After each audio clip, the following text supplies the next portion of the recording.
Bahagyang minasahe ni Odessa ang batok nang makaramdam ng pangangalay. Tumatagaktak na rin ang kanyang pawis dahil sa init ng panahon. Kaya't pansamantala siyang nagpahinga sa lilim ng puno ng mangga. Hay, nakakapagod naman maglinis ng bakuran. Ang lawak pa naman. Tapos ka na ba riyan, nak? Kumain ka na muna bago pa makababa ang senyora. Alam mo naman yon, ang daming pinag-uutos. Sige po, Nay. Ngayong tag-init kasi araw-araw naglalagas ng mga dahon ng mga puno eh. Magagalit na naman yon pag makikitang hindi nalilinis ang bakuran. Teka lang, nak.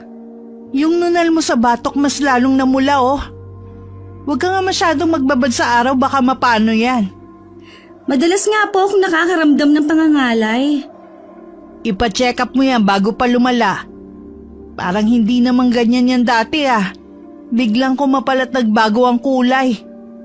Kaya nga po, minsan nangangat tapos kapag pinagpawisan ako, mahapde. O siya, kumain ka na muna. Mamaya uutusan ka na naman ni senyora na hindi ka pa nakakapagpananghalian. Ako na ang bahala sa mga labahin para makapagpahinga ka naman. Sabay na po tayong kumain, Nay. O sige, halika na. Luto na ang paborito mong adobo. Mahal na mahal mo talaga ako, ha? Siyempre, ikaw pa. Anak na ang turing ko sa'yo. Nangako ko sa nanay mo na aalagaan kita. Buhat lang iwan ka niya sa akin. Alam mo naman parang magkapatid na kami nun. Ang swerte ko nga po Kasi kahit hindi niyo ako kadugo, tinuring niyo pa rin akong anak. Tumanda na kayong dalaga dahil sa akin. Isa pang dahilan na nawalan na ako ng ganang mag-asawa. Noong nagpakasal sa ibang taong minahal ko ng sobra noon. Pero alam mo anak, mabuti nga na hindi kami nagkatuluyan Nalaman ko kasi na nananakit pala yun kapag nalalasing. Ibig sabihin, blessing in disguise pa ang nangyari sa love life mo, Nay. Sinabi mo pa. O siya, kumain ka pa. Marami pang ulam sa kaldero. 9 na taong gulang si Odessa buhat nang mamatay ang kanyang ina. May nakapagsabing kinulam ito. Ngunit ayon sa doktor, ay kakaibang tumor ang natagpuan sa ulo ni Aling Delisaya. Hindi siya naagapan na kaagad itong ikinamatay. Ang kanyang ama naman ay hindi niya nakilala. Ayon sa kwento sa kanya ng ina ay namatay ito nang siya'y 1 taong gulang pa lamang.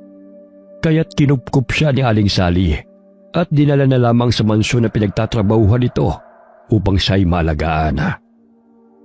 Natagpuan sila noon ni Aling Sally sa palengke na nanlilimos. Naawa sa kalagayan ng mag-ina, kaya't kinupkup niya ito at pinatuloy sa bahay nito sa probinsya. Naging hanap buhay noon ng ina ni Odessa ang pagluluto ng puto na gawa sa bigas na itinuro din ni Aling Sally. Habang si Aling Sally ay nagtatrabaho bilang katulong sa syudad at 2 beses lamang ito umuwi sa probinsya upang bisitahin ang mag-ina. Anak, inutusan ako ni senyora na mamalengke. Kaso nga lang ang dami ko pang mga labahin na hindi pa natapos Ikaw na lang ang bumili ng broccoli at mga sangkap sa chapsuy. Sige, Nay. Maliligo lang ho ako. Nangangat na po kasi ako dulot ng mga alikabok. Ipinatong ko lang yung pera sa ibabaw ng aparador. Tsaka may sobra pa naman yan.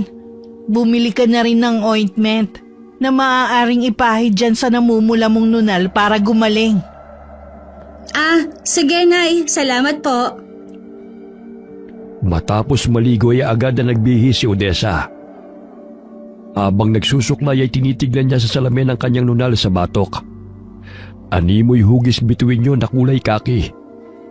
Ngunit gano'n na lamang ang kanyang pag-aalala nang maging kulay pula na yon at umuumbok pa.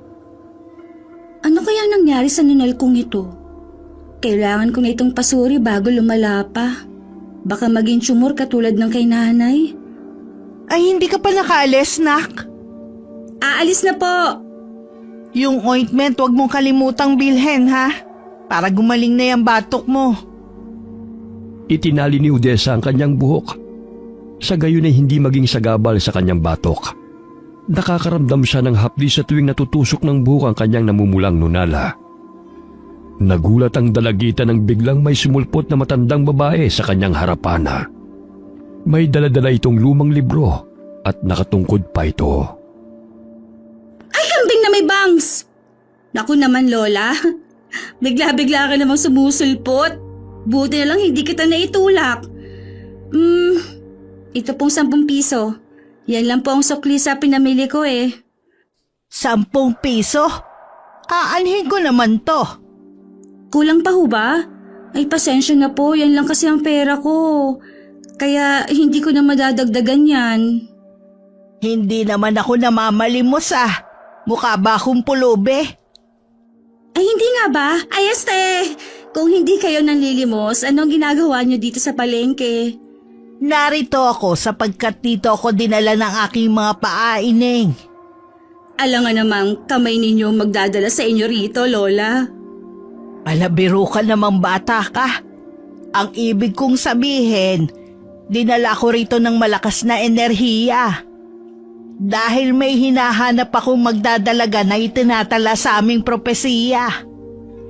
Ayan, Lola, oh. Maraming mamimiling magdadalaga. Meron ding matandang dalaga, magaganda, pangit. Pumili lang kayo sa kanila. Paano nyo naman malalaman na siya na nga ang hinahanap nyo sa dami ng babae rito sa mundo? Tsaka, anong propesiya yung sinasabi nyo, Lola? Pwede bang maupo muna tayo? Hinihingal na kasi ako sa kakasunod sa iyo Ang bilis-bilis mo maglakad. Sinusundan nyo ba ako? Kanina pa Ang bilis mo magpalipat-lipat ng mabibilhan. Hinihingal tuloy ako sa iyo. Sino ba kasing nagsabi sa inyo na sundan nyo ko? At bakit nyo ako sinusundan? Dahil ikaw ang nararamdaman kong magliligtas sa ating angkan. Nakikita ko ang palatandaan sa iyong batok na siyang sanhi ng iyong malakas na kapangyarihan. Naku, Lola, kumain na muna kayo. Tsak kung nagugutom ka na.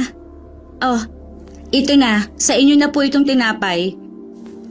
Pinagdiskitahan mo pa tong na-irritate na nunal ko.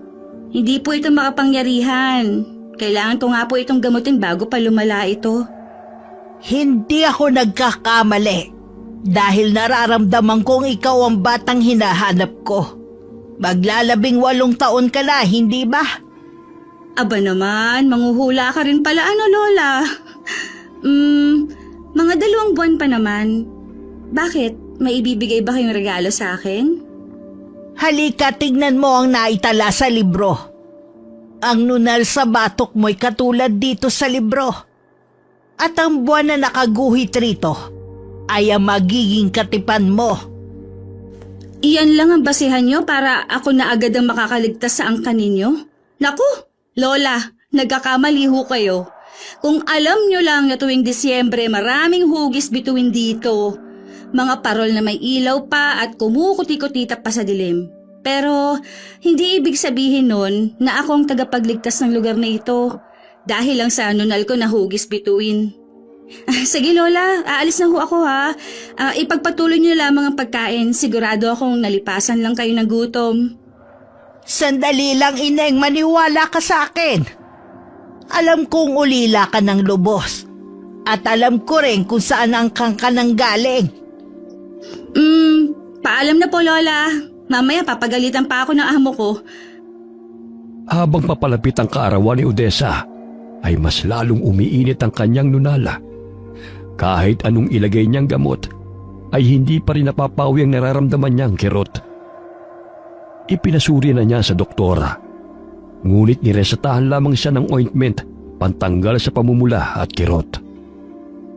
O nak, kumusta yung nararamdaman mo? Ganun pa rin, Nay. Napapawi ang hapde pag nilagyan ko ng gamot. Kaso nga lang tuwing gabi, nararamdaman ko na talagang umiinit ang nunal ko eh. Kulang na lang umusok eh. Ano bang sabi ng doktor? Normal naman daw kaya ointment lang ang gamot ko. O di dalasan mo na lang ang paglalagay ng gamot. Hindi magtatagal maghihilom din yan. Napatigil sa pagwawali si Odessa nang marinig na may kumakatok sa gate. Dali-dali niyang tinungo ang gate at binuksan yun. Nagulat siya nang tumambad sa kanyang paningin ng matandang babae. Lola, ano pong ginagawa niyo rito? Paano kayo nakapasok dito sa village? Gayong mahigpit ang seguridad dito. Paano niya natunto na narito ako? Narito ako para ipaalam sa'yo na kailangan mong sumama sa akin upang makilala mo ang angkan natin. Alam kong wala kang pamilya rito sa syudad. Paano ako nakasisiguro na totoong sinasabi niyo? Namatay ang iyong ina hindi dahil sa malubhang karamdaman, kundi dahil sa itim na kapangyarihan. Maging ang iyong ama na si Luvico namatay dahil sa pagtatanggol sa inyong mag-ina. Sapagkat ikaw ang gustong patayin ng mga kalaban. Ikaw ang batang milenyo na magliligtas sa ating angkan mula sa mga kaaway. Kung gusto mong malaman ang lahat ng misteryo tungkol sa propesiya, sumama ka sa akin. Nak, sino ang kausap mo? Eto ho, si Lola. Uy, nasan siya? Kanina lang nandito sa harapan ko eh. Ang bilis namang umalis. Pero, nung sa palengke, hinihingal naman sa paglalakad. Nagulat si Odessa nang maanino na naglalakad ang matandang babae malayo na sa mansyon. Ganoon na lamang ang kanyang pagtataka kung paano ito napunta roon sa isang kisap mata lamang. Umalis na po siya, Nay. Iniwan itong libro sa akin, oh. Anong libro na naman yan? Hindi ko nga alam, Nay eh. Ang sabi niya, sumama daw ako sa kanya upang makilala ko ang aming angkan. Tapos, alam niya na ulila na akong lubos. Napakahiwaga ng matandang yun. Bakit walang nakasulat sa mga pahina ng libro? Tignan mo, puro blanco. Ha? Nung pinakita niya may nabasa pa ako eh. Ay, bakit kaya nagkaganon? Itapo mo na nga yan. Parang niloloko ka lang na nagbigay sa'yo niyan eh. Naglipa na pa naman ngayon ng mga manloloko. Hindi itinapo ni Odessa ang libro. Itinago niya ito sa ilalim ng kamang kanyang tinutulugan. Kinagabihan, habang mahimbing na natutulog si Aling Sally, ay kinuha niya ang lumang libro at binuklat. May maliit siyang ilaw na nagmumula sa flashlight ng lighter. Namilog ang kanyang mga mata nang may mga nakasulat na roon. Paano nangyari to? Kanina lang walang nakasulat ha. Pinasa ni Odessa ang nilalaman ng libro. Doon niya nalaman na sa kada 100 taon ay nagre-reincarnate si Apo Magayak sa katauhan ng mga isinilang na sanggol sa kanilang angkana. Parehong buwan at araw na kapanganakan sa bawat 100 taon. Gayun din ang asawa nitong si Apo Lopeng upang ipagpatuloy ang kanilang nasimulang sumpaan na ipagtanggol ang kanilang angkana mula sa mga kaaway ng mga aswang, mangkukulam at mambabarang. Hunyo 25. Parehong buwan at araw ng kapanganakan ko ha. Ibig sabihin 5 henerasyon ako bawat 100 taon? Nakasaad pa na pare-parehong may palatandaang hugis bituin sa batok. Pero paano nangyari yun? Sa katauhan mo na buhay si Apo Magayak, hinihintay ka na ng iyong magiging katipan at dapat kayo maikasal sa 18 mong kaarawan. Lola, paano kayo napunta rito? Huwag ka magtaka, Ineng. Dahil malalaman mo ang taglay mong kapangyarihan kapag sumama ka sa akin. Ituturo ko sa iyo kung paano gamitin ang natural na taglay mong kapangyarihan. Sino at ano ka nga ba talaga, Lola? Hindi ko maintindihan ng ibang nakasulat sa libro. Ako si Ka Isidra, panganay na anak ng ika-4 na henerasyon ni Apo Magayak, sa katauhan ng aking inang si Kaluwena. At ikaw ang 5 henerasyon nang mamatay ang aking ina na maglalabing 8 taon na. Kailangan ka namin, Ineng. Hindi kita maintindihan, Lola. Sa magnanakaw nga, hindi ko kayang ipagtanggol ang sarili ko eh. Ikalimang henerasyon? Ibig sabihin, kapag sumapit ang 100 taon at sa tuwing namamatay ang Apo Magayak, ay agad-agad siyang nabubuhay sa katauhan ng ibang tao? At nang mamatay ang nanay mo, yung kaluluwa niya ay naging ako? Tumpak!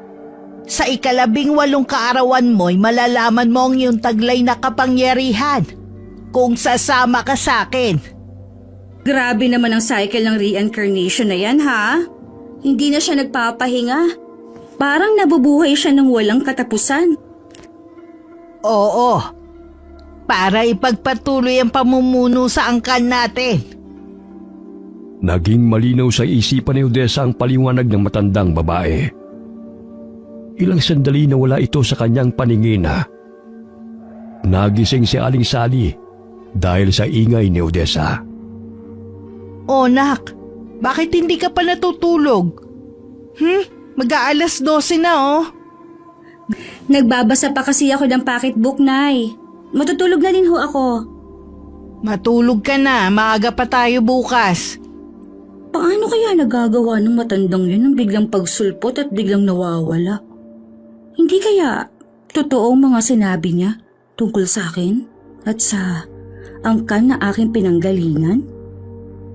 Tinipo ni Odessa ang mga basura na naroon sa mga garbage bag at dinala sa malaking basurahan malapit sa guardhouse. Nagulat siya nang biglang sumulpot sa kanyang tabi ang matandang babae.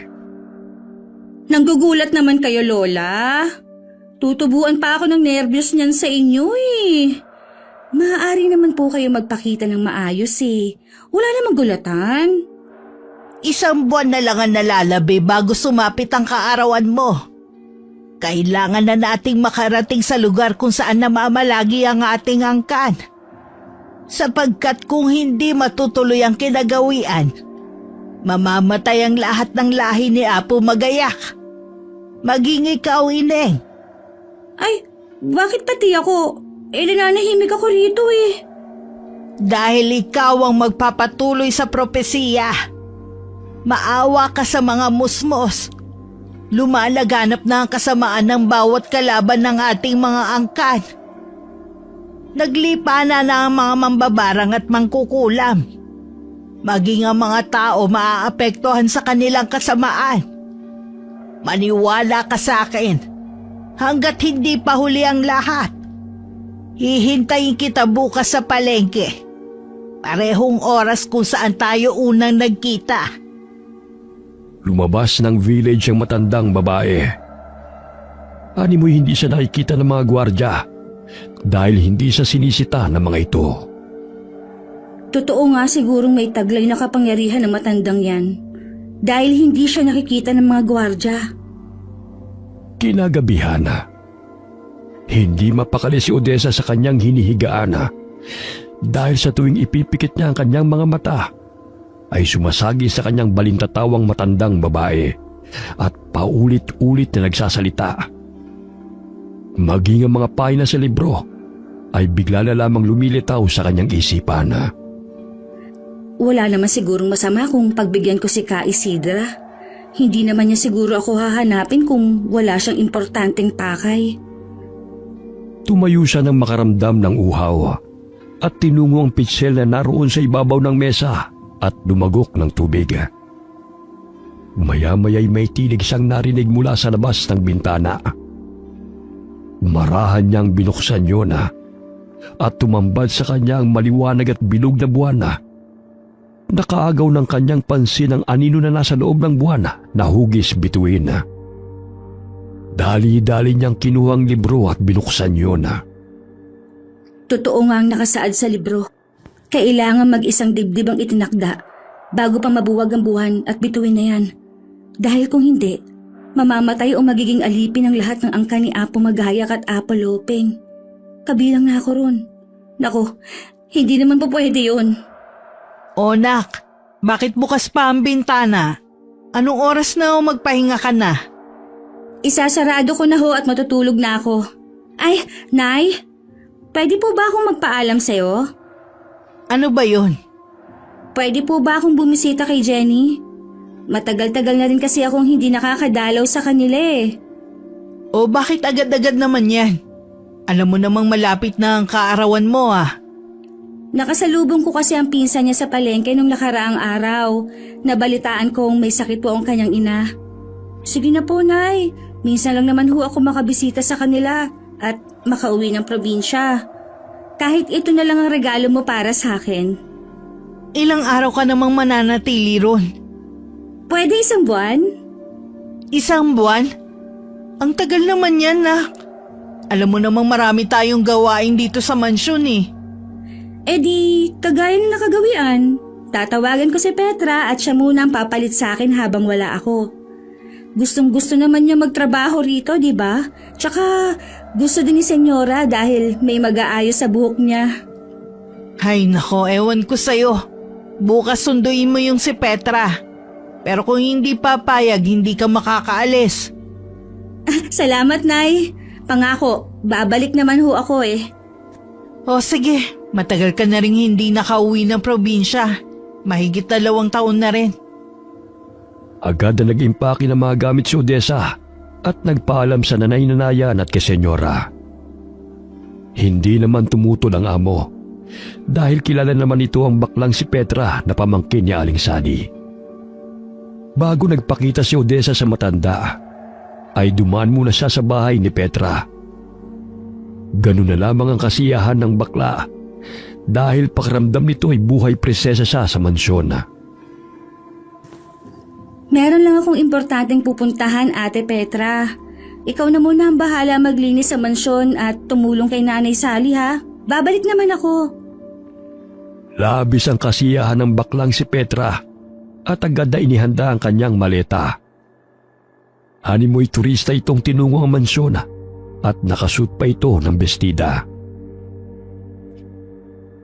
Tinungo ni Odessa ang palengke at hinanap ang matandang babae. Napaupo siya sa gilid ng bangketa kung saan sila unang nag-uusap ng matanda. Ay, nasa na ba siya? Pag dito sumipot, mapapahiya lang ako kay bakla. Ineng, mabuti at dumating ka. Ay, kabayo! Naku naman, Lola, parang pinaglihi yata kayo sa kabuti. Ang hilig-hilig ninyong sumulpot kahit saan at manggulat. Hindi po ako mahilig sa sorpresa. Maaari naman kayo magpakita ng dahan-dahan. Ay, pasensya naman. O, handa ka na bang umalis? Mabuti naman at pinayagan ka. Iba kasi ang pinaalam ko kay Nanay Sally. Pero, maaari naman sigurong daanan ko muna ang kaibigan ko bago ako sumama sa'yo. Saan probinsya ba ang kaibigan mo? Malapit lang naman dito. 1 oras ang biyahe papunta sa kanila. O siya, tayo na, bago pa tayo gabihin sa daan. Bago pa man tinungo ni Odessa ang lugar kung saan naroon ang sinasabing angka ng matanda, ay bumisita muna sila sa kaibigang si Jenny. Totoong may sakit ang nanay nito. Ngunit dahil sa tulong ni Ka Isidra, ay ginabot niya ang ina ng kaibigan. La, kailangan ba talagang laway mo ang panghaplos at yan ni Aling Baning? Maaari naman sigurong langis o di kaya ay halamang gamot. Para kasing nakakadiri eh. Ikaw na bata ka. Huwag mong questionin ang pamamaraan ko sa panggagamot. Dahil napaka-epektibo nito sa ating tribo. Sa lugar po ninyo yon, pero sa amin kasi hindi siya hygienic.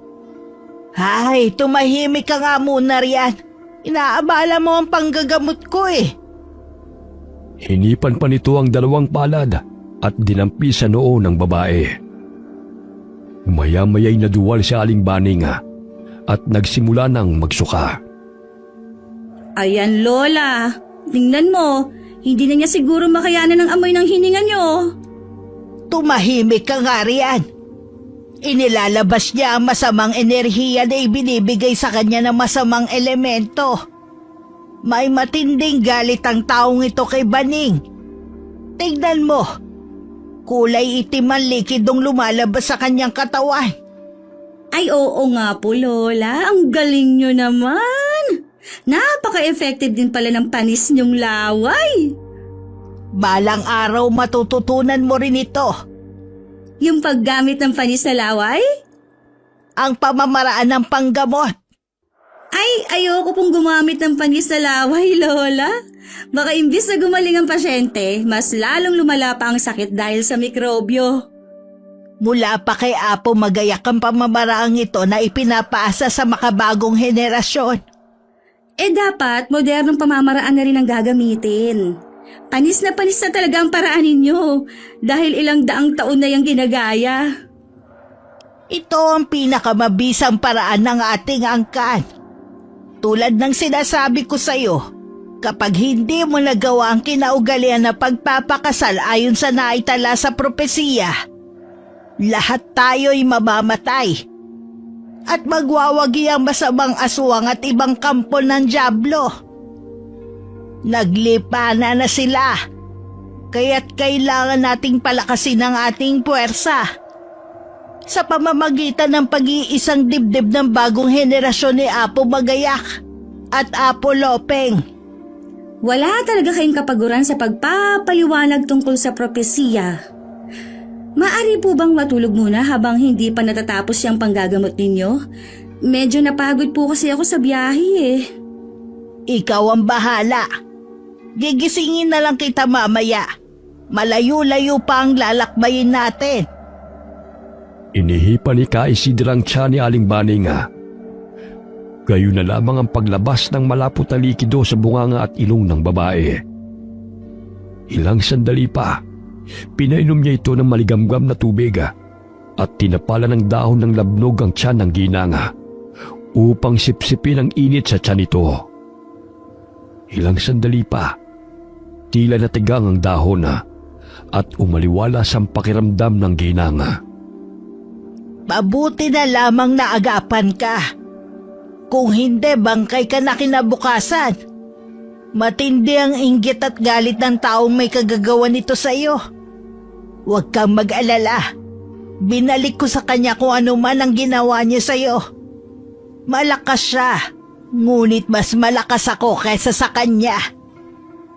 Pansamantalang nanatili sina Odessa at Ka Isidra sa bahay ni na Jenny upang masigurong magaling na si Aling Baninga bago nila linsanin ng lugar. Lumabas ng bahay si Ka Isidra dahil nararamdaman niyang malapit lamang doon ang may kagagawa ng pagkasakit ng ginanga. Ilang sandali pa'y may narinig silang malakas na sigaw. Napabalikwas ng bangon si Odessa mula sa pagkakatulog. Sa inakalang si Aling Baning yun. Ngunit napasapo siya sa kanyang noo nang makitang mahimbing na natutulog ang ginanga. Nasobrahan na yata ako sa kape dahil madalas na ang pagiging magugulatin ko. Nasaan na kaya si Ka Isidra? Nandito ako, bakit? Naririnig mo sinasabi ng isipan ko, Lola? Oo naman. Bukod sa biglang pagsulpot, marunong manggamot, at may kakayahang magbasa ng isipan, ikaw na lang kaya ang maging tagapagligtas ng angkan ninyo? Hindi yan mangyayari. Isa lamang akong sugo at hindi ang tagapagligtas ng ating angkan. Teka lang, Ineng. Naririnig mo ba ang mga nakakarinding palahaw? Papuntahan mo sa kaibigan mo upang tukuyin kung ano ang nangyayari sa kanilang kapitbahay. Masama ang kutob ko. Baka siya ang dahilan ng paghihirap ni Baning. Sige, pupuntahan namin ni Jenny. Nasaksihan ni na Odessa ang pagsusuka ng malapot at itim na likido ng ginanga. May kasama pa itong mga insektong maliliit. Ilang sandali nilabasan ito ng mga langaw sa tenga at ilong. Nanginginig ang buong katawan nito habang tumitirik ang mga mata. Tumakbo sina Odessa at Jenny kay Ka Isidra upang humingi ng saklolo.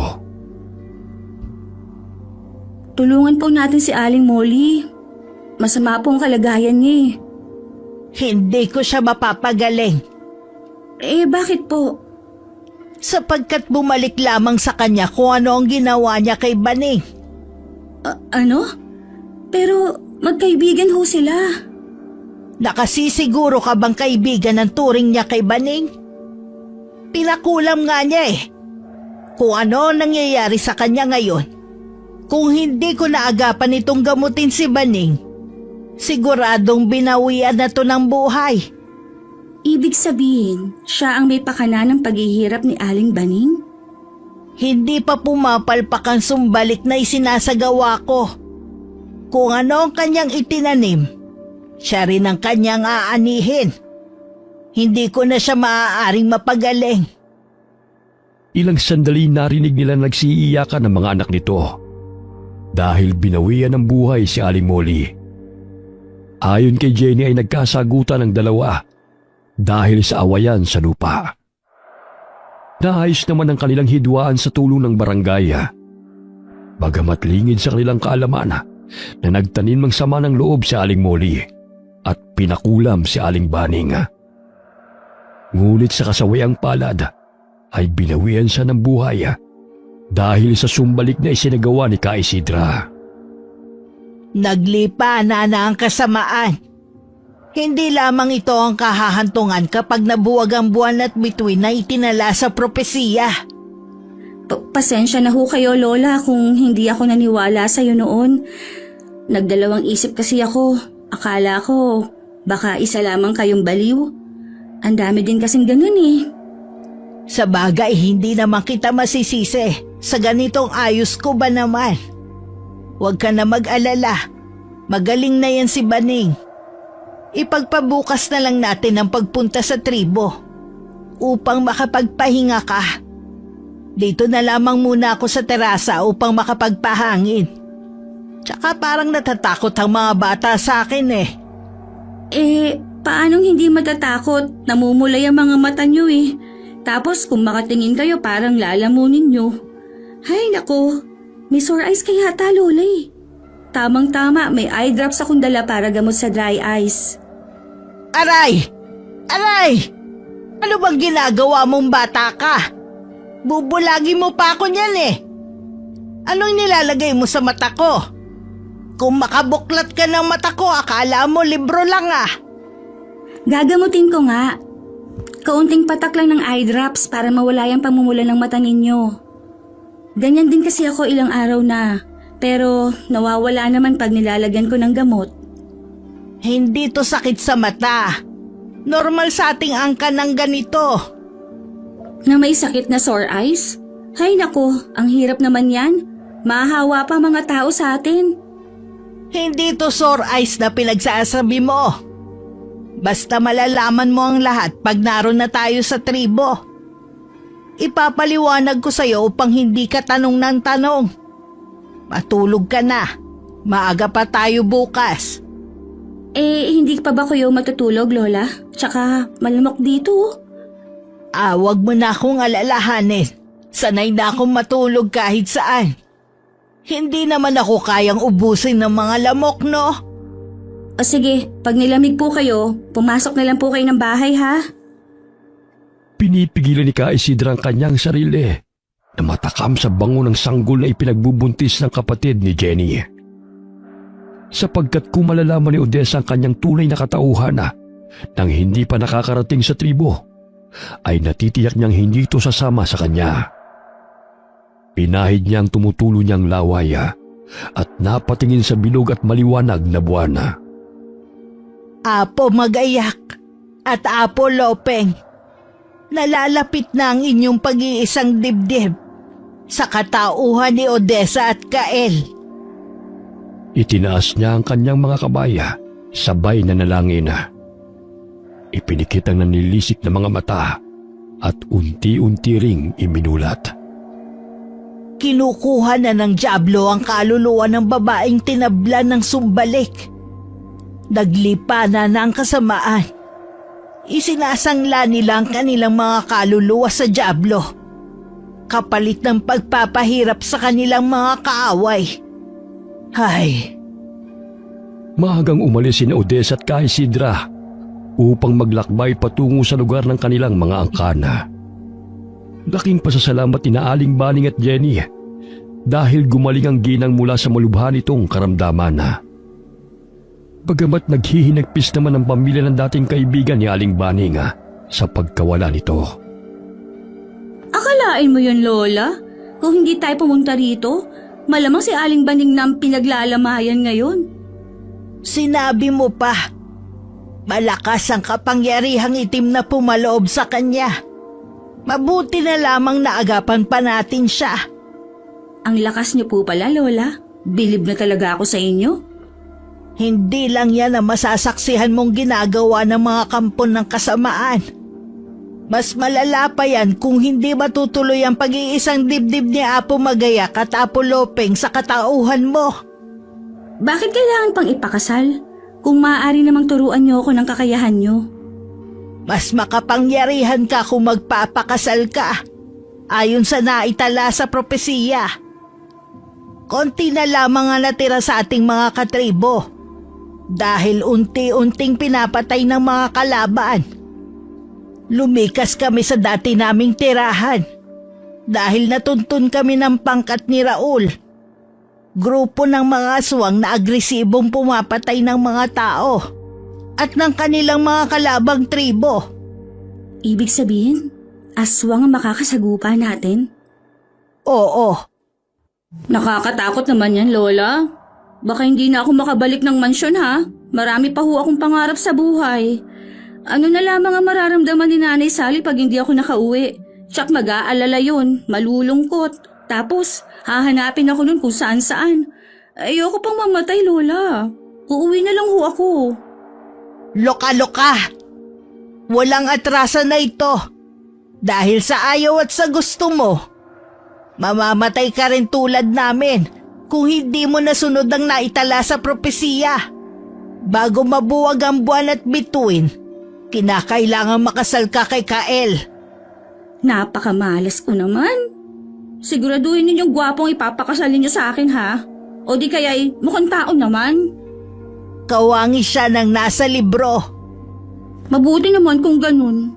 May pagkapogi naman na nakaguhit dito eh. Matangos ang ilong, medyo makapal lang ang labi at mapupungay ang mga mata. Sakto na to. Nakarating na sila sa bukana ng kagubatan na. Natatanaw na rin ni Odessa ang kabundukan na. Pansamantala silang nagpahinga sa ilalim ng puno dahil na rin sa nararamdamang pagod. Malayo pa po ba tayo, Lola? Hinihingal na po kasi ako eh. Malayo-layo pa. Nakikita mo ba ang tuktok ng bundok? Naroon ang bahay ko. Grabe naman yan, La. Nakakaya naman maglakbay ng ganyang kalayo. Pambihira naman.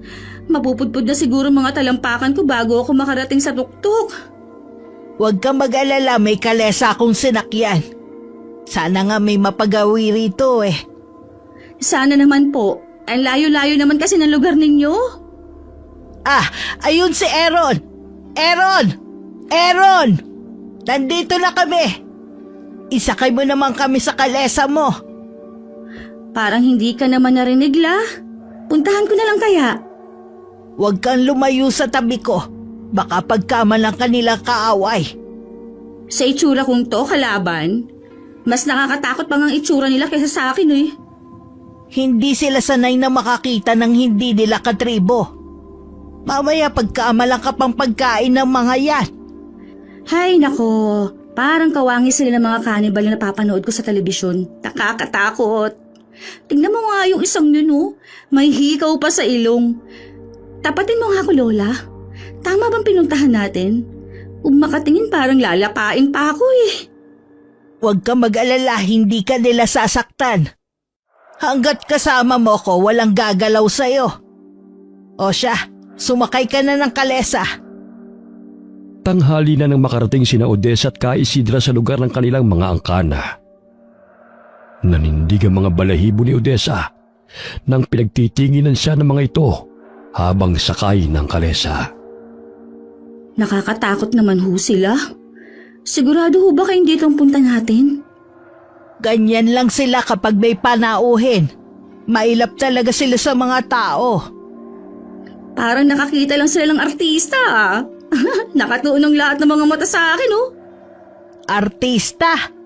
Yung bang nagpapasabog ng mga kanyon at bomba? Artista, hindi po terorista. Artista yung taong gumaganap sa telebisyon. Yung tipong hinahangaan ba? Grabe ka naman sa akin, Lola ha. Mukha ba akong terorista? Artista o terorista, kung ano pa man yang kung tawagin, bahala ka na. Basta bumaba ka na sa kalesa at ipapakilala na kita sa angkan natin. Bumaba ng kalesa si Odessa at hinanap ang lalaking kawangis ng nasa libro. Ngunit hindi niya mahagilap kung sino sa mga kalalakihang naroon. Mga minamahal kong mga katribo, ipinapakilala ko sa inyo si Odessa na nagmula sa ating angkan. Kay tagal na panahon ko siyang hinanap. Sa wakas sa tulong at gabay ni Apo Magayak ay akin siyang natagpuan. Siya ang 500 henerasyon ni Apo Magayak at magpapatuloy sa ating propesiya. Aray! Ay, sumasakit na naman ang batok ko. Dahil yan sa nalalapit ninyong pag-iisang dibdib sa iyong 18 kaarawan. Nasaan na ba ang lalaking papakilala niyo sa akin para makilala ko na at makauwi na ako? Nakakatakot naman ang mga tao rito sa inyo, Lola. Hindi ka pa makakauwi hanggat hindi kayo nagpapakasal sa mismong kaarawan mo. Nasaan na po siya? Para naman po makilatis kong lalaking yun. Maya-maya'y may lumapit na lalaki sa kanila at ang mga magulang nito. Ipinakilala ni Ka Isidra ang mga ito kay Odessa. Siya si Nani, ang kapatid ng tatay mo, at ang asawa niyang si Yoyoy.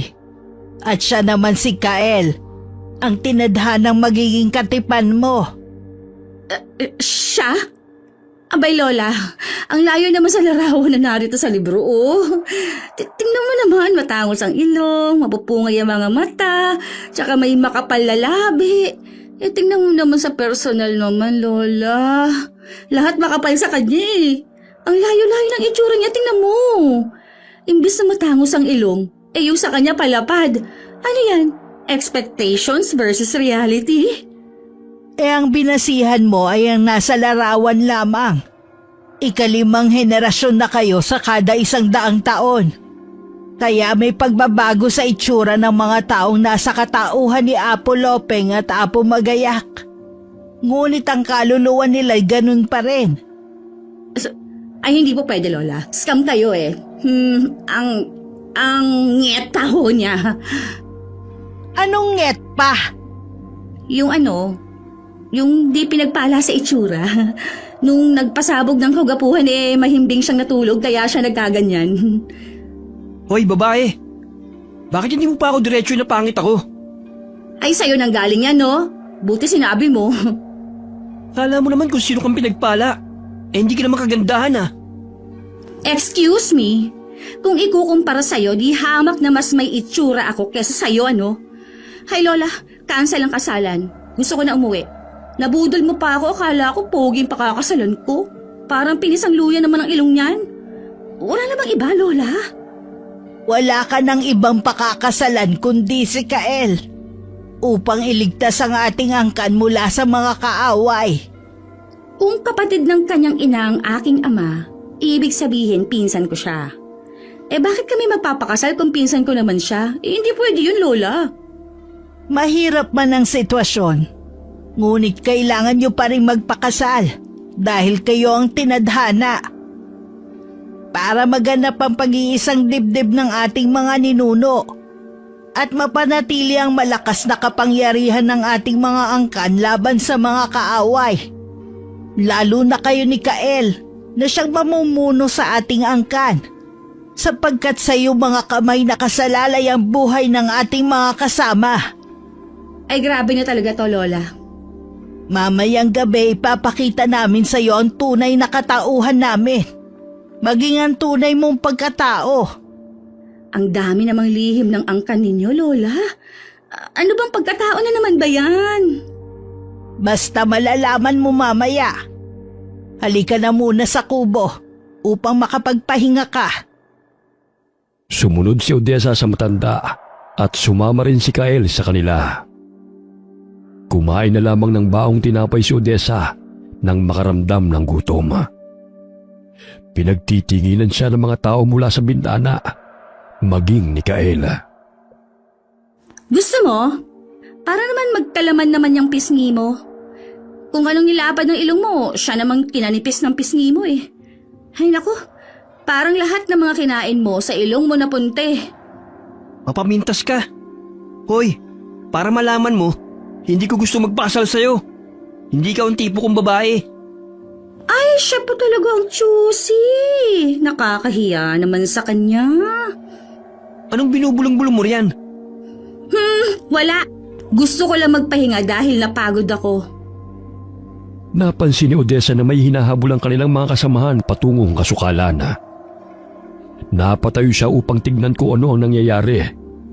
Ngunit hinawakan siya ni Kael sa braso upang siya'y paupuing muli. Dito ka lang. Kung maaari, huwag ka munang lumabas ng kubo. Ilang araw na nagmamanaman ng mga taong yan. Marami na rin sa ating mga angkan ang pinatay ng ating mga kaaway. Bakit naman pinapatay? At sino ang mga taong hinahabol ng mga kasamahan ninyo? Sila ang ating mga kaaway na nagmula sa angkan na masasamang aswang na pinamumunuan ni Raul. Isang pinuno ng mga gabunang aswang na walang awang pumapatay ng mga tao. Maging ng mga aswang na nananahimik at naninirahan dito sa kagubatan. Dati silang kasapi ng angkan ni Apo Magayak. Ngunit dahil sa kagustuhang mamuno ni Raul, tumiwalag ito sa aming tribo at nagtayo ng sarili niyang pangkat. Ang iba sa ating mga angkan ay sumapi sa kanya upang magkaroon ng kalayaang makapambiktima ng mga tao at malaya makagala sa syudad. Ibinenta nila ang kanilang mga kaluluwa sa dyablo upang magkaroon ng kapangyarihan at gusto nilang sumanib kami sa kanilang pangkat.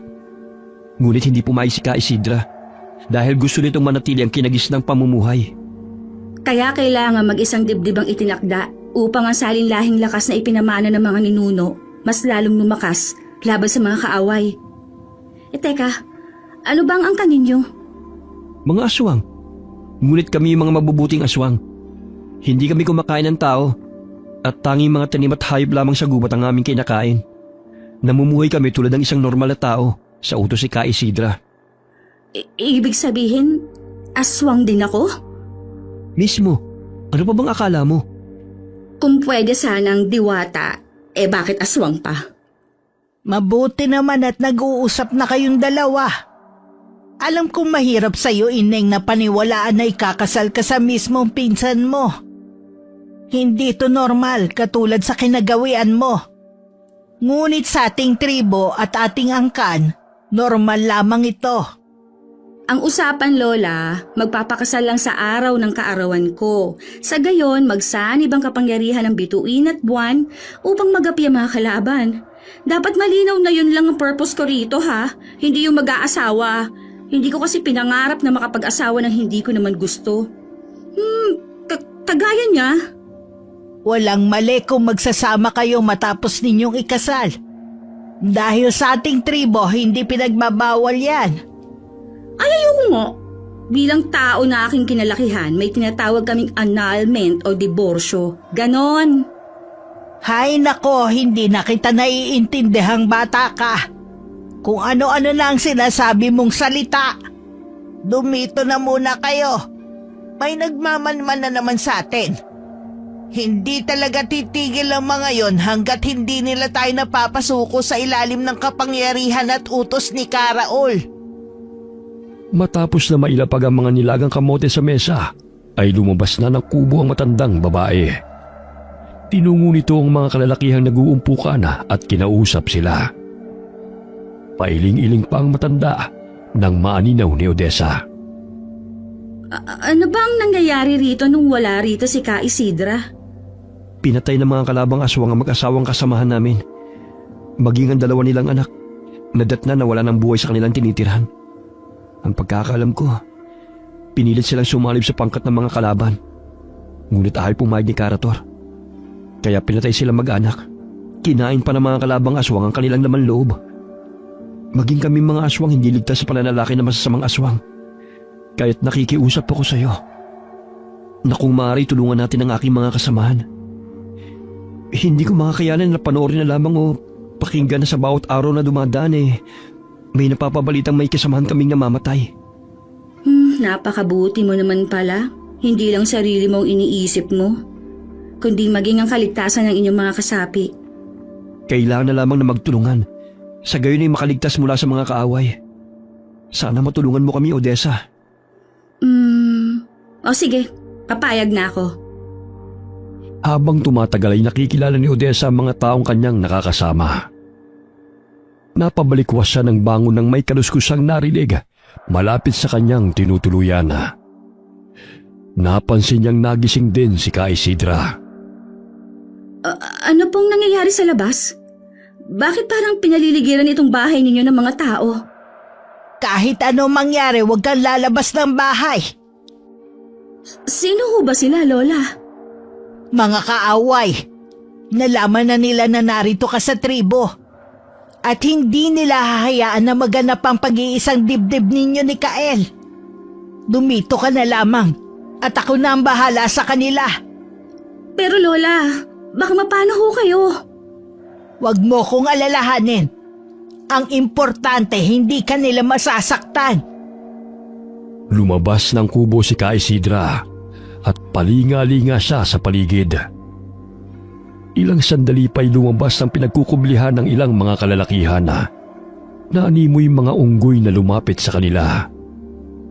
Tinubuan ng maliit na magkapares na sungay sa noo. Naanimoy kambing ang mga wangis na mga ito na may matatalas na mga ngipin. Ano ang pakay ninyo rito? Ilabas mo ang babaeng kasama mo! Wala akong alam sa pinagsasabi ninyo. Hala, umalis na kayo bago pa magdanak ang dugo rito. Akala nyo ba'y uurungan namin kayo? Magmamaang-maangang ka ba, tanda? Nakita ng kasama namin na itinatago niyo ang babae ikalimang henerasyon sa bawat 100 taon na siyang bubuhay sa kapangyarihang ipinamana ni Apo Magayak. Ilabas niyo siya at isuko sa amin! Umalis na kayo rito. Wala kayong makukuha sa amin. At kahit ilang beses nyo pa kaming pilitin na sumuko sa inyong itinayong pangkat, hindi kami magsasalib pwersa sa inyo. Aswang nga kaming tinuringan. Ngunit hindi ko hayaan na manaig ang kasamaan at ipaubaya sa dyablo ang aming mga kaluluwa para lang magkaroon ng malakas na kapangyarihan. Naminog ang mga mata ni Odessa habang sumisilip sa siwang ng bintana. Nag-anyong malaking ahas si Ka Isidra na may kulay berdeng bituin sa kanyang noo. May matalim na pangila at nagbabaga ang mga mata. Si Ka Isidra ang pinakamalakas sa kanilang angkana dahil siya ang panganay na anak ng ika-4 na henerasyon. Totoo nga ang sinabi ni Lola. Kailangan ko silang tulungan bago pa sila maubos ng mga kaaway. Odessa, halika! Sumama ka sa akin! Bago ka pa nila makita rito! Kael, si Lola, tulungan ninyo siya. Ang dami niyang kaaway. Huwag ka mag-alala. Nandyan yung ating mga kasapi. Hindi nila hayaang mapahamak si Ka Isidra. Halika na! Ilalayo na kita rito! Sumama si Odessa kay Kael upang lumayo sa lugar na yon patungo sa lihim nilang kuta. Isa-isang tumitilapon ng mga kalabang aswang sa tuwing natatamaan ng buntot ng malaking ahas. Pinulupot nito ang mahabang katawan sa 2 aswang na sumasakmal sa kanya bago ibagsak sa lupa. Hindi nyo kami mapapasuko. Hindi ko hahayaan na sirain ninyo ang kinagawian ng ating angkan. Wala kayong respeto sa ating mga ninuno.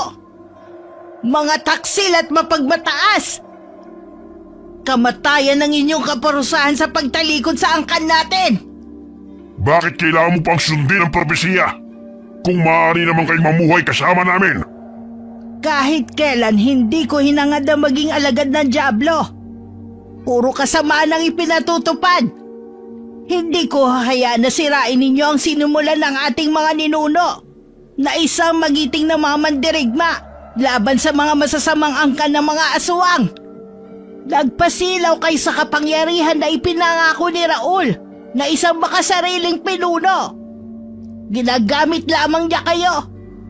Sa gayon, magkaroon ng walang hanggang kamatayan sa tuwing kinukuha ng dyablo ang mga kaluluwa ninyo.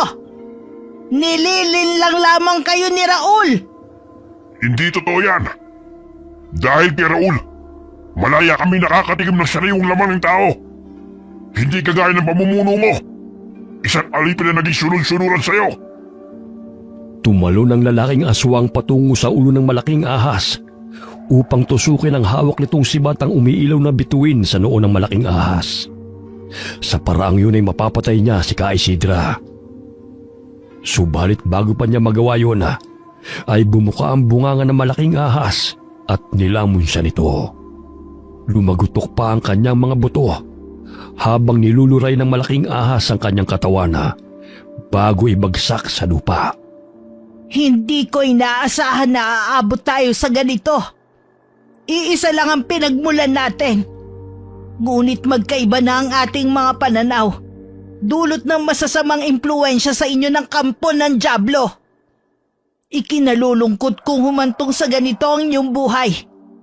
Ngunit hindi ko hahayaan na saktan ninyo ang mga mabubuting aswang na namumuhay ng payapa dito sa loob ng kagubatan.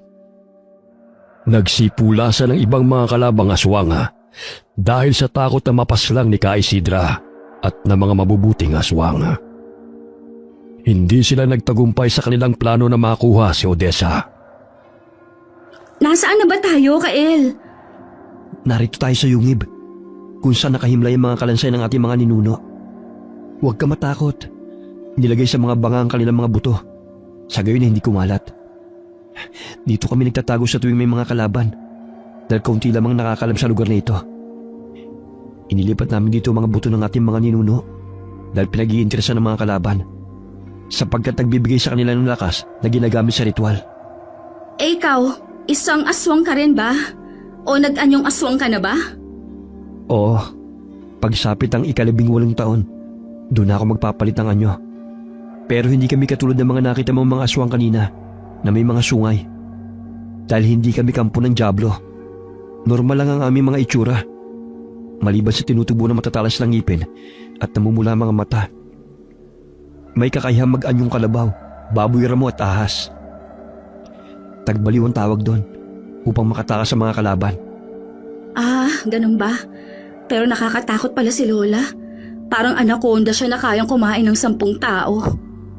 Si Ka Isidra lang may kakayahang mag-anyong ahas ng ganong kalaki dahil sa taglay niyang kapangyarihan. Malapit na ang kaarawan ko. Buong puso ko nang tinatanggap ang misyon ko. Sa gayon, makatulong ako sa inyo at maging daan upang mailigtas ang buong angkan natin. Kinakailangan na magsanib puwersa tayong dalawa dahil kakaibang dugong nananalaytay sa atin at mas makapangyarihan tayo kapag tayo nagtulungan. Maraming salamat dahil tinatanggap mo ng iyong tungkulin. Aray! Sumasakit na naman ang batok ko. Teka, parang lumiliwanag yung nunal mo na hugis buwan. Maging sa'yo rin.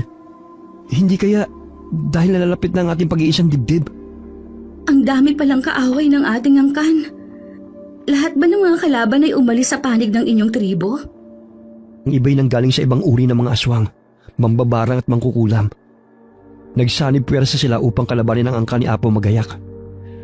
Noon pa man kalaban na ng mga masasamang aswang ang ating angkan dahil ayaw ni Apo Magayak ang kanilang mga ginagawang pagpaslang sa mga inosente. Nakakalungkot lang dahil ang ibang kasapi ng aming tribo kumampi sa masasama dahil sa kagustuhan ng kapangyarihan. Kung hindi matutuloy na itala sa propesiya na pag-iisang dibdib ng 5 henerasyon matapos ang kabilugan ng buwan, hihina ang aming puwersa at matatalo kami ng mga kalaban. Ikaw lamang ang aming pag-asa, Odessa. Ang pagkakaalam ko, ayon na rin sa ikinuwento ng aking ina. Marahil ang iyong amang pinaslang ng mga tauhan ni Ka Raul sapagkat nalaman nila na ang anak nito ay ang 5 henerasyon ni Apo Magayak. Tinakas niya ang kanyang mag-ina bago pa sila maabutan ng mga kalaban. Natagpuan ni na ama't ina ang bangkay ng iyong ama sa gitna ng kagubatan. Ngunit hindi nila nahanap ang kanyang mag-ina. Alam mo, Kael, natagpuan daw niya kami ng aking ina na namamalimos sa palengke. Naawa siya sa amin dahil bumubuhos ang malakas na ulan at nilalagnat si nanay. Kaya isinama niya kami sa kanyang bahay. 1 taon pa lamang ako noon. Marahil iniligtas kayo ng ama mo kapalit ng kanyang buhay. Gagawin ko ang abot ng aking makakaya upang tulungan ang ating angkan na magapi ang ating mga kalaban. Pagpasensyahan niyo na ang aking inasal noon, ha? O wala yun. Huwag kang mag-alala. Hindi naman kita pipilitin na magsama tayo sa iisang bahay eh. Alam kong ibang kinagisnan mong buhay at paniniwala. Naputol ang kanilang pag-uusap nang may marinig na taong paparating. Tanging ang mga nagbabagang mga mata lamang nito ang nagsisilbing ilaw sa madilim na paligid. Ilang sandali sinindihan nito ang hawak nitong lampara. Biglang napasandal na lamang si Odessa sa bato nang maaninaw na si Ka Isidra yun. Mabuti naman at dinala mo siya rito, Kael. Nalaman na nilang narito ang ika-5 henerasyon ni Apo Magayak. Alam kong gagawa sila ng paraan upang hindi matuloy ang naitala sa propesiya. Ngunit sisiguraduhin ko ring hindi sila magtatagumpay sa binabalak nilang masama. Lola, may sugat ho kayo. Kailangan nating gamutin yan. Huwag ka mag-alala, Ineng. Ayos lang ako. Maya-maya lamang maghihilom din yan. Napalunok ng sariling laway si Odessa nang makitang humaba ang dila ni Ka Isidra at dinilaan ang mga sugat nito. Sa tulong ng malapot niyang laway ay unti-unting humihilom ang natamo niyang mga sugat. Napakamakapangyarihan talaga ng laway mo, Lola. Lahat napapagaling. Manatili muna tayo rito hanggang sumapit ang umaga. Kumusta na ho ang ating mga kasamaan sa labas, Lola? Nasa mabuti silang kalagayan. Umalis na ang mga kalaban. Ngunit batid kong babalik ang mga yon. Dahil hindi sila titigil hanggat hindi tayo sumusuko sa kanila. Bakit hindi na lang nila ho kayo hayaang mamuhay ng payapa? Dahil gusto nilang sakupin ang lahat ng tribo upang gawing alipin. Buong puso ko na pong tinatanggap ang aking tungkulin, Lola.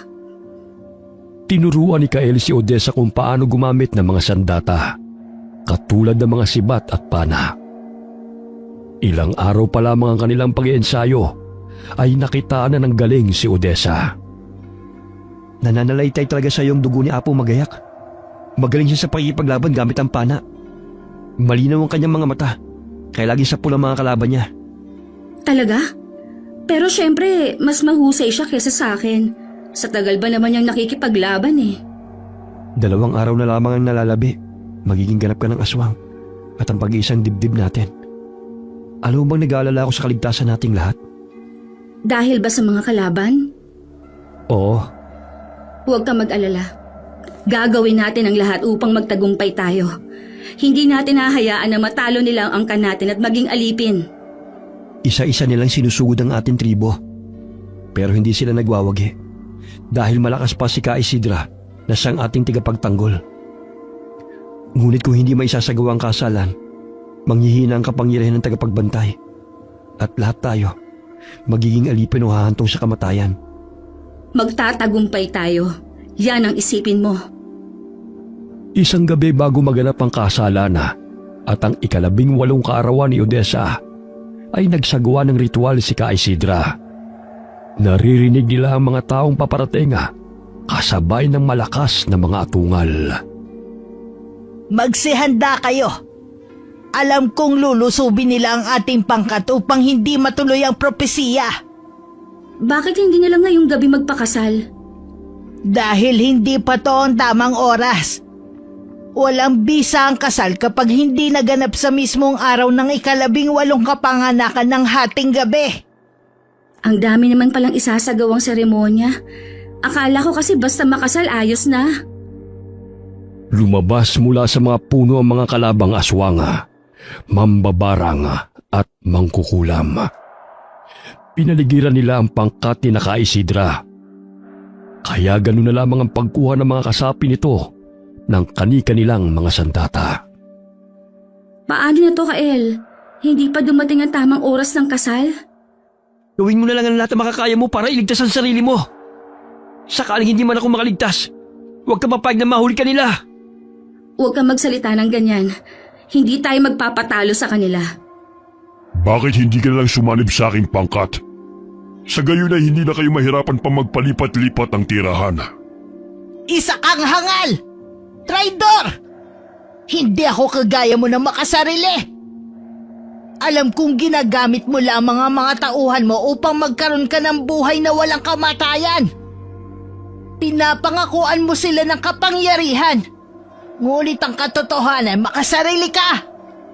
Masayang mamuhay ng malaya. Kumakain ng mga laman at dugo ng tao na siyang nakapagbibigay sa atin ng tunay na lakas. Bakit ayaw mo makiisa sa aming pangkat? At sinusunod mo pa ang walang kabuluhang propesiya ng ating mga ninuno? Huwag mong bastusin ang ating mga ninuno. Dahil lamang sa nakilala mong Diyos-Diyosan na isang dyablo. Hindi ko ipinagkanulo sina Apo Magayak at Apo Lopeng para lamang sa buhay na walang hanggang kamatayan at kapangyarihan na kahit kailan hindi magdudulot ng kapayapaan. Kahit na anong gawin mo, magiging alipin ko kayo. Ibigay mo sa akin ang 2 batang itinakda kung gusto mo pang mabuhay kasama ang mga katribo mo. Dadaan ka muna sa ibabaw ng bangkay ko bago mo makuha ang 2. Mga kampon! Sugurin sila! Huwag kayo titigil hanggat hindi niyo sila napapatay! Dali-daling kinuha ni Odessa ang kanyang pana at isa-isang inasinta ang mga aswang na lumalapit sa kanila. Nagpagulong-gulong siya sa lupa. Gamit ng sibat ay isa-isa niyang hinahambalo sa mga kalabang aswang at tinutusok ng matalim na bahagi ang katawan ng mga ito.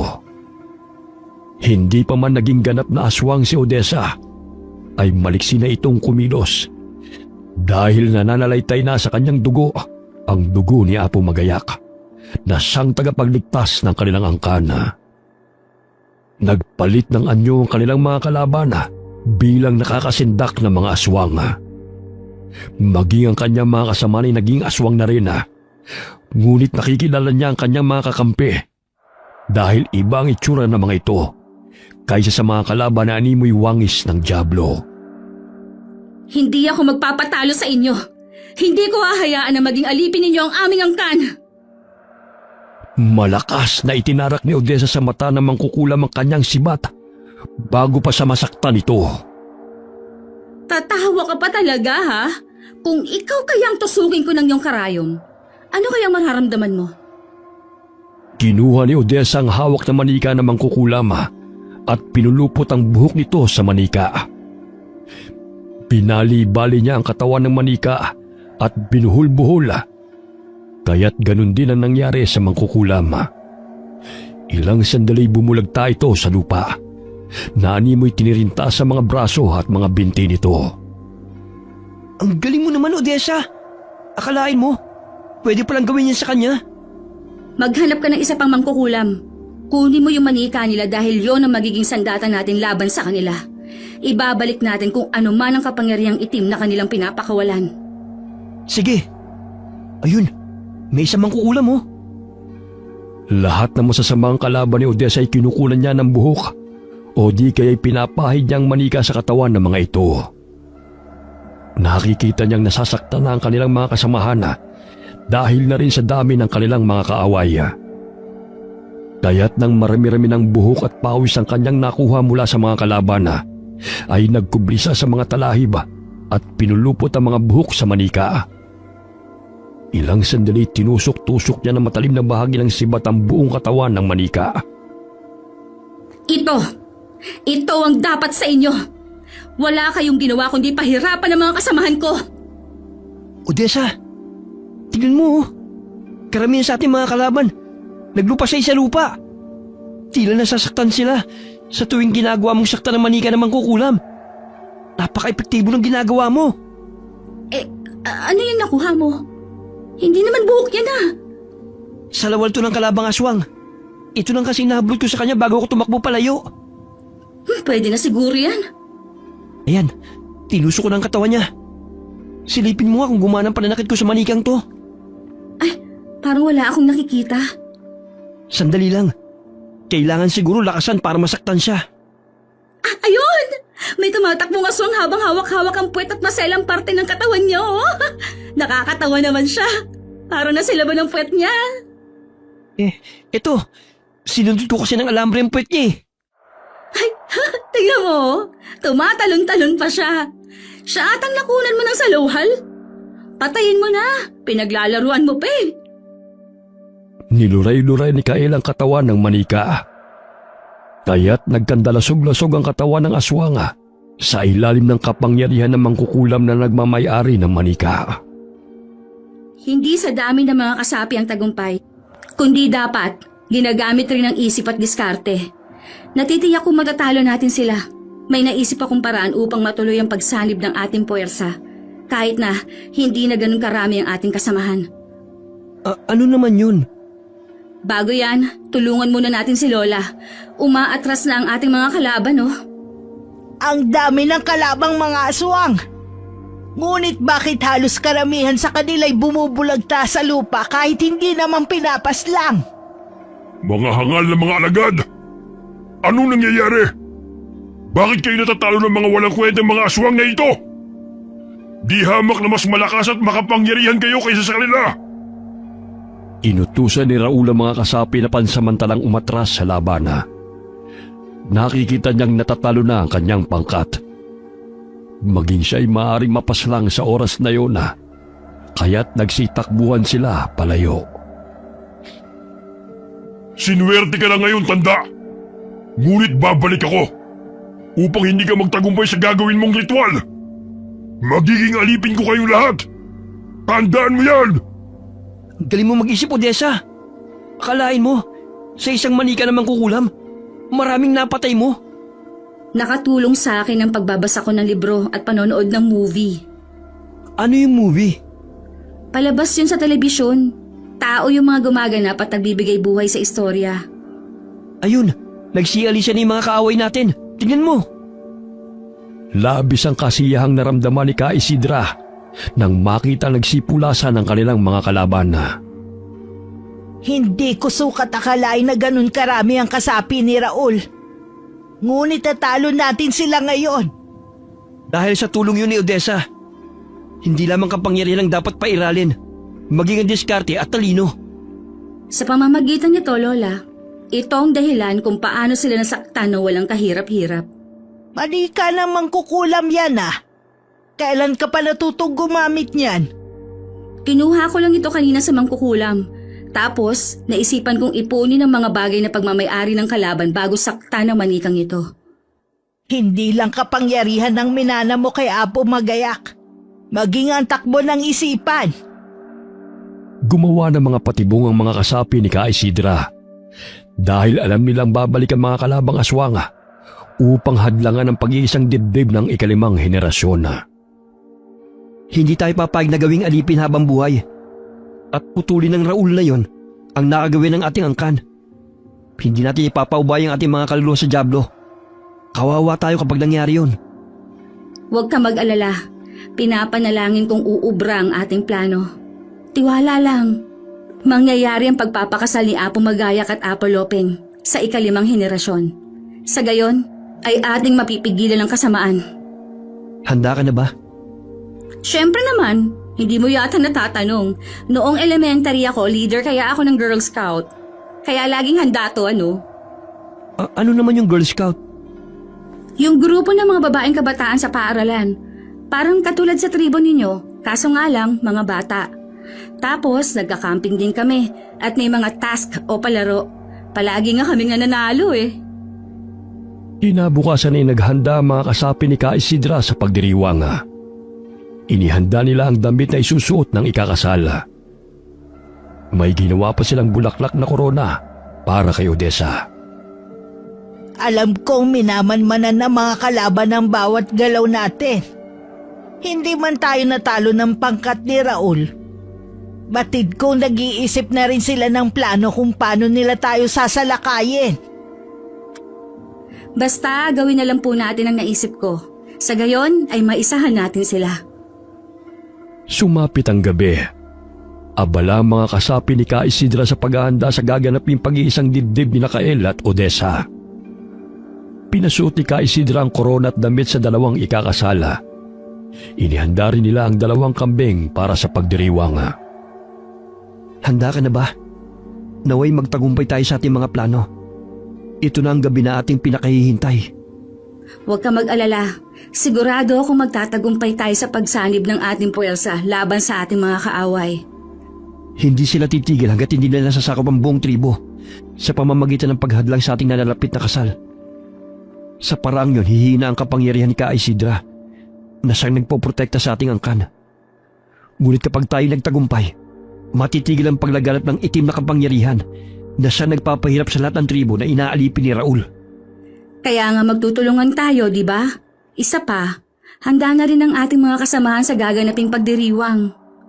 Handa na ba kayo mga bata? Nalalapit na ang inyong pag-iisang dibdib at pagsanib puwersa laban sa kampo ng Diablo. Handa na po, Lola. Nagawa na ba ng ating mga kasamahan ang ideya ko? Ay oo, ang galing nga ng naisip mo. Malalim na ang gabi. Inumpisahan na ni Ka Isidra ang ritual sa pag-iisang dibdib ni Nakael at Odessa.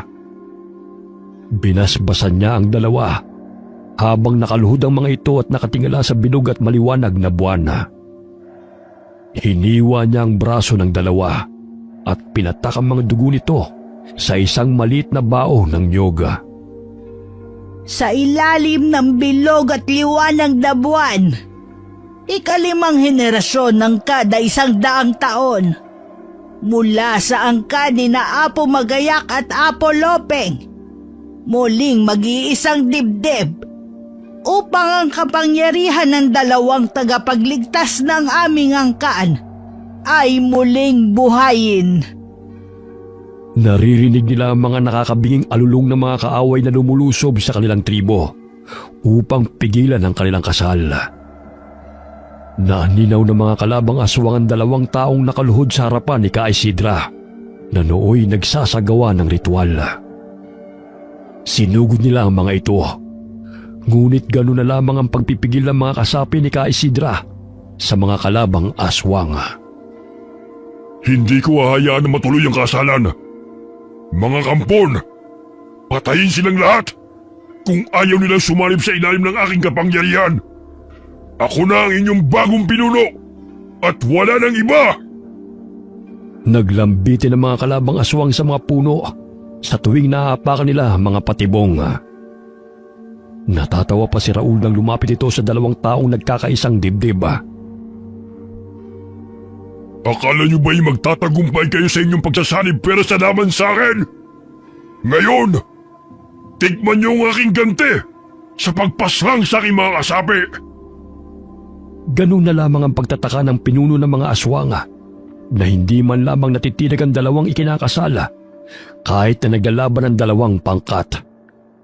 Maging si Ka Isidra na nagsasagawa ng basbas sa 2 itinakda ay wala man lamang pakialam. Hoy tanda! Itigil mo ang ritual kung ayaw mong gilitan kita ng leeg! Patuloy na umuusok ang bao ng nyog na siyang pinataka ng dugo ng 2 upang magsanib puwersa.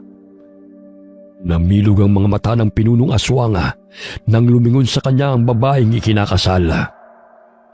Hinila niya ang suot na damit nito at nakumpirma na hindi yun si Odessa at Kaela, kundi 2 kambing na binihisa na buong akala niya'y 2 taong nakaluhod. Ang nakatayong inaakala niyang si Ka Isidra ay ang kawayang sinuta ng damit ng matanda. Lintik! Naisahan tayo na matandang yun! Hanapin niyo ang matanda at ang 2 ikinakasal! Hindi maaaring matuloy ang pag-iisang dibdib ng 2 yun! Walang hiya ka, Isidra! Nalinlang mo ako! Samantala, pinatak ni Ka Isidra ang dugo ni na Odessa at Kael sa bao ng nyoga na may iba't ibang pinatuyong halamang gamot at abo na nagmula sa buto ng kanilang mga ninuno. Tumayo kayong 2 at ipatak muli ang inyong dugo sa baong ito. Hayaan ninyo ang ating mga kasamahan ng siyang lumaban sa mga kalaban hanggang matapos ang ritual at ang pag-iisang dibdib ninyo. Chuck, nalaman na ng mga kaaway ang ating ginawang paglinlang sa kanila. Huwag ka mag-alala. Kahit papano'y ginagabayan ng aking kapangyarihan ng ating mga kasapi. Ito ang kwintas ng buwan Isuot mo kay Kael. Sa gisag ng katapangan ng katipan mo. Namangha si Odessa nang makita ang kwintas na kinuha ni Ka Isidra mula sa isang kahon. Yun ang pamana ng kanilang mga ninuno sa mga itinakda sa bawat henerasyon. Nagtataglayo ng hindi pangkaraniwang lakas na sanglulupig sa mga kaaway. Agad niyang isinuot yun kay Kael. Ang kwintas na may hugis bituin naman ay isinuot ni Kael sa kanya. Ganun na lamang ang lakas na nanalitay sa buo niyang katawan. Bahagya silang yumuko ng idampi ni Ka Isidra ang kanyang dalawang kamay sa ulo ni Kael at Odessa. Tumingala ito sa buwana habang sumasambit ng ritual. Ang kanyang mga mata ay lumiliwanag sa kadiliman. Nandoon sila! Mga kampon! Puntahan niyo ang liwanag na aking natatanaw sa bandaron! Hindi dapat patuloy ang pagsanib puwersa ng dalawang itinakda! Sisiguruhin kong magiging alipin kita, Isidra! Tumayo kayong dalawa. Sa ilalim ng aking basbas, kayo'y magsanib puwersa. Kapangyarihan ng buwan at bituin at ikalimang henerasyon ni na Apo Magayak at Apo Lopeng mananatiling aming tagapagligtas. Dahan-dahang iminulot ng dalawa ang kanilang mga mata. Malayo pa lamang ay natatalaw na nila ang mga kalabang aswang na paparating. Ilang sandali umilaw ang mga mata ni Odessa at tinubuan siya ng pangil. Gayon din si Kael. Dito lang pala kayo nagtatago. Sa tingin niyo ba'y matatalo niyo kami? Sisiguruhin ko tanda na luluhod ka sa aking harapan. Kung mangyayari man yan, mas gugustuhin ko pang mamatay. Isa kang traidor sa ating angkan! Gamit ang sibat at panay, isa-isang sinugod ni Kael at Odessa ang mga kalabang aswang na paparating. May mga mambabarang na nagpapakawala ng kanilang mahikang itim. May mga insektong sumusugod kina Odessa at Kael. Itinusok ni Kael ang pinatulis na sibat sa lupa. Biglang may malakas na puwersa na tila umihip sa mga insekto, dahilan na tumilapon ng mga ito. Gamit ang panay, inasinta ni Odessa ang mambabarang at tinamaan ito sa dalawang mga mata. Ayun, sapol! Naku, yan lang pala ang kaya mo, bruha ka! Odessa, sa likod mo! Nagpagulong-gulong sa lupa si Kael at Odessa at sinasaksak ng sibat ang mga kalabang aswang. Ganun na lamang ang atungal ng mga ito sa tuwing bumabaon ng mga pinatulis na sandata sa kani-kanilang mga katawan. Nagngingit-ngit sa galit ang pinuno ng mga aswang, kaya't mas lalo itong pumangit nang tawagin ito ang kanyang sinasambang Diablo. Wala ka nang magagawa. Tapos na ang pag-iisang dibdib ng dalawang itinakda. Mapatay mo man ako ngayon, ngunit hindi ang dalawang bata. Isang malaking kahangalan ang ginawa mo, Isidra. Dahil hindi uubra ang ritual na ginawa mo. Walang makakatalo sa akin. Hoy, pangit! Anong pinagsasabi mo, ha? Layuan mo si Lola kung ayaw mong ibaon ko to sa pagmumukha mo. Ano ang ipinagmamalaki mo, babae? Yang kakarampot na kapangyarihang ipinamana sa'yo? Naniniwala ka talaga sa matandang yan? Ginagamit ka lamang niya para sa sarili niyang kapakanan. Alam mo ba na siya ang dahilan ng pagkamatay ng iyong ama? Hindi! Hindi totoo yan! Anong ibig mo sabihin? Pinatay niya ang iyong ama. Kitang-kita ko kung paano niya pinatay si Homer.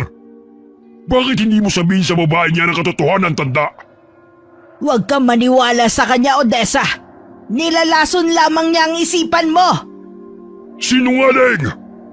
Ikaw ang pumaslang kay Homer. Hindi ba't sinaksak mo siya ng sibat? Bakit hindi mo aminin sa babae niya ang kasalanan mo? Totoo po bang sinasabi niya, Lola?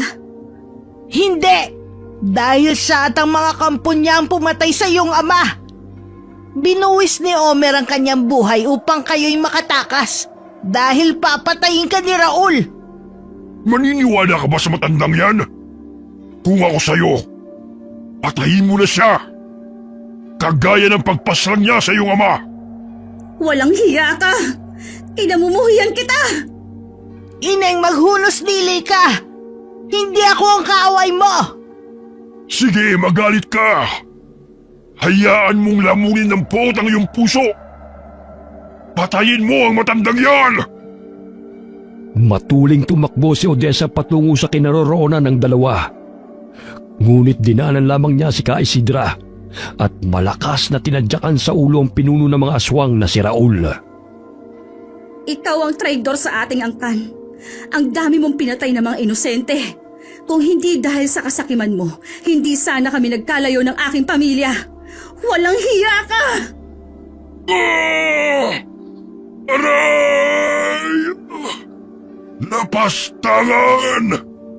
Bakit hindi ang matandang yan ang patayin mo? Gayong siya ang pumaslang sa iyong ama! Ikaw! Ikaw ang salarin! Maghuhugas kamay ka pa talagang hayop ka! Muling tumayo ang pinunong aswang at nanlilisik ang mga matang tinanaw si Odessa. Animoy hinihigop nito ang hangin at ibinuga sa mga kalaban. Tumila po ng mga kasapi ni Ka Isidra. Ngunit si Odessa at Ka Isidra ay nanatili sa kanilang kinatatayuan habang nilalabanan ng puwersang pinakawalan ng pinunong aswang. Muling tumakbo si Odessa patungo kay Raul at paulit-ulit na hinahambalos nito ng hawak niyang sibat.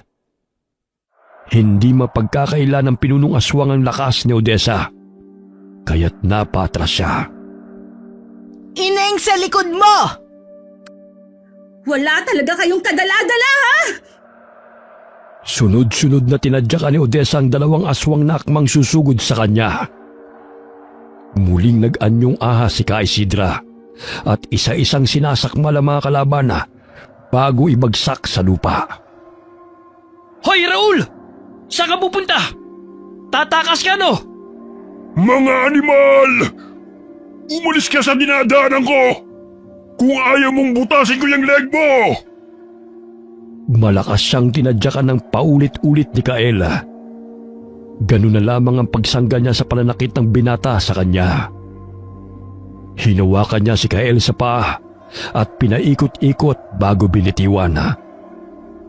Bumagsak si Kael sa puno ng nyoga, ngunit hindi man lamang ito nakaramdam ng sakit, bagamat natumba ang puno na kanyang binagsakan. Pambihira, ang galing ah! Ang lakas pala ng kapangyarang taglay na ipinamana ni Apo Lopeng. Kael, ayos ka lang ba? Naku, wala to. Habulin natin ang Raul na yun, bago pa siya makatakas. Magkasabay na hinabol ng dalawa si Raul. Inikutan nila ang pinunong aswang na animoy mga ipo-ipo. Ganun na lamang ang atungal ni Raul nang magkakasama silang tatlo na lumilipad sa ere. Ay, ang galing naman! Sige, Kael. Sapukin mo yung traidor na yan! Kulang pa sa kanyang sapok. Tadyakan mo na rin, para makaganti ka man lang sa pananakit niya sa'yo. Habang nagpapaikot-ikot sila sa ere, ay umiilaw ang mga kwintas na taglay ng dalawa. Bigla silang nabuwag at malakas na bumagsak sa lupa si Raul. Ngunit silang dalaway na natiling lumilipad sa ere. Pagbabayaran niyo ang ginawa niyo sa akin! Sinusumpa ko! Babalikan ko kayo! Hindi ako matatahimik hanggat hindi ako nakakapagsigante! Tama na ang kasamaan mo! Hayaan mong mamuhay ng payapa ang ating angkan! Sinakmal ni Ka Isidra ang pinuno ng aswang sa anyong ahas. Nginuya niya ito hanggang sulumagotok ang mga buto, bago niya iniluwa ito. Ganun na lamang ang takot ng mga natitirang kalabang aswang, kaya't nagsitakbuhan ng mga ito palayo. Habang tumatakbo ay isa-isa silang inasinta ni Odessa gamit ang pana. May mga itim na anino na lumalabas sa kanilang katawan sa tuwing tinatamaan ng pana. Ilang sandali bumaba sa lupa si Odessa at Kaela. Dumaan sa kanilang harapan ng dalawang kambing na kanilang binihisan. Mabuti naman ligtas kayo, Kiki at Kaka. Salamat sa tulong yung dalawa. Aba, ang ganda-ganda mo naman, Kiki, sa trahe mong yan, ha? Kayong dalawang totoong kinasal. Huwag ka mag-alala, Odessa. Alam ko na bigla ka sa lahat ng pangyayari. Nire-respeto kung kinalakihan mong hindi maaari maging mag-asawa ang magpinsan. Paninindigan ko ang pagiging tagapagligtas na itinakda bilang ikalimang henerasyon ni Apo Magayak. Malaya kang mag-asawa ng taong mahal mo, pero hindi ako yon. Ginawa lamang natin to upang iligtas ang ating angkan mula sa mga kaaway. Alam ko yon. Kaya mananatili tayong tagapagligtas ng ating angkan. Hanggang ngayon, hindi pa rin ako makapaniwala na nabuhay sa katauhan ko si Apo Magayak. Tapos, itong kwintas na ito ay ipinamana niya sa akin at sa magiging susunod na henerasyon. Mabuti naman at ligtas kayong dalawa. Salamat sa tulong at kooperasyon ninyo. Nagwagi tayo mula sa mga kalaban. Ngunit natitiyak kung babalik ang kaluluwa ni Raul sa ibang katauhan. Kaya kailangan nating paghandaan ang kanyang pagbabalik, Lola. Ngunit hindi ko po kaya maging asawa ni Kael. Huwag ka mag-alala. Maaari namang mag-asawang muli si Kael kung hindi kayo nagkakasundo. Pumayag ako magpakasal upang lumakas ang aming kapangyarihan at mailigtas ang ating angkan mula sa mga kaaway. Pero hanggang doon lang po, Lola. Nabigyan ko rin po ng hustisya ang pagkamatay ng aking ama. Salamat po, Lola. Kami nga ang dapat magpasalamat sa iyo, Ineng. Ka Isidra, tinipo na po ngayon ng mga kasama natin ang mga bangkay ng ating mga kalaban. Sabihan mo sila na gumawa ng hukay upang doon nililibing ang lahat ng mga bangkay. Sana po ay tuloy-tuloy ng kapayapaan. Wala nang mga api sa atin. Kapag ayos na po ang lahat, maaari po ba akong umuwi na sa amin? Alam kong hinihintay na ako ni Nanay Sally. Ayaw mo ba kaming makasamang pamilya mo? Gusto. Kaso nga lang, hindi ko rin kayang iwanan si Nanay Sally. Tumanda siyang dalaga para sa akin. Ako na ang naging buhay niya. O sige, ipapahatid kita kay Kael at Nani kapag handa ka nang umuwi. Sa utos ni Ka Isidra ay sinunog ang mga bangkay ng mga kalabang aswang sa hukay. Nang maging abo ay tinakpan nila ito ng lupa. Sumapit ang umaga. Nagdiwang ang angkan na mabubuting aswang dahil nagtagumpay sila laban sa mga kaaway. Balang araw ay babalik ka rito sa amin. Siguro hindi magtatagal ay magpapahinga na ako. Ngunit may papalit sa akin. Yun ang panganay na anak ni Apo Lopeng at Apo Magayak. Pero Lola, hindi po ako pumapayag na manirahan kasama ni Kael dahil para sa akin, pinsan ko po siya. Hindi mo pa natatapos na basahin ng libro. Ibig sabihin, may mga pasabog pa talaga ang love story nila? Hinatid ni na Kael si Odessa sa terminal ng bus upang masigurong ligtas ang dalaga sa pag-uwi. Hanggang sa muling pagkikita natin, Odessa. Itago mo na mabuti ang kwintas, ha? Huwag ka mag-alala. Hindi ka basta-basta mag-aan yung aswang. Pero magkakaroon ka ng lakas sa oras na ikaw ay nasa panganib.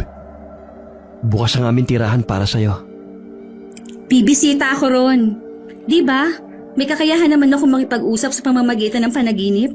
Kaya aabisuhan kita pag pupunta ako sa inyo. Oo nga. Sige, mauna na kami ni Nanay. Ay, ito palang pera. Isang buwang sweldo ko yan. Wala pa naman akong naisip na bibilhin. Kaya ibili nyo na lamang ng pagkain yan para sa ating mga kasamahan. Hindi na. Ayos na kami sa mga kamote at saging. Madadaanan nyo naman ng palengke. Kaya bumili na kayo ng pagkain para sa ating mga kasamahan. Ako nang bahala na sumakay papunta ng mansyon. Kaya ko lang sarili ko. Pangako, babalik ako upang bisitahin kayo. Labis ang tuwang naramdaman ni Aling Sally nang umuwi ang kanyang anak-anakan. Napansin nito na gumaling na ang nunal ni Odessa sa batok at bumalik na ito sa dating kulay. Kinagabihan na, bago matulog ay binasa muli ni Odessa ang lumang libro. Ibig sabihin, nagkaanak si Apo Lopeng sa kanilang alipin na seminar? Dahil hindi mabuntis si Apo Magayak? Makalipas ang 1 taon ay namatay si Minar. Ngunit itinuring na anak ni Apo Magayak ang bata bilang tunay niyang anak. Ito ang naging tagapagbantay at gabay ng angkan nang pumanaw ang kanyang mga magulang.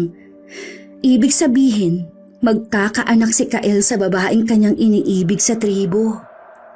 Maaaring magkaiba-iba man ang kwento ng love life ng 4 na henerasyon na naitala sa libro. Ngunit may pagkakapareho na hindi nabiyayaan ng anak ang ikinasal. Yung ikalawa, hindi nga sila magpinsan. Mahal nilang isa't isa ngunit hindi rin sila nabiyayaan ng sarili nilang anak. Ngunit may anak ito sa pagkabinata. Binuklat muli ni Odessa ang nasa gitnang bahagi. Nakita niya roon ang pangalan nila ni Kaela. Nabasa niyang nagpakasal ang pinsan kay Tanya. Makalipas ang 2 taon, ay nabiyayaan sila ng 2 anak. Mabuti naman kung ganon. Pambihira namang kapalaran to ni Apo Magayak at Apo Lopeng, oy. Yung pinaka-worst na kwento sa akin pa. Habang sa kanila, napaka-romantic. Ilang sandali napatingala si Odessa sa bilog na buwan. Naaninaw niyang nawala ang anino ng bituin na naroon sa gitna ng buwan. Ngunit biglang umilaw ang kwintas na kanyang suot na ipinamana ng kanyang mga ninuno. Hindi siya makapaniwala na nagmula siya sa angkan ng mga mabubuting aswang. Wakas.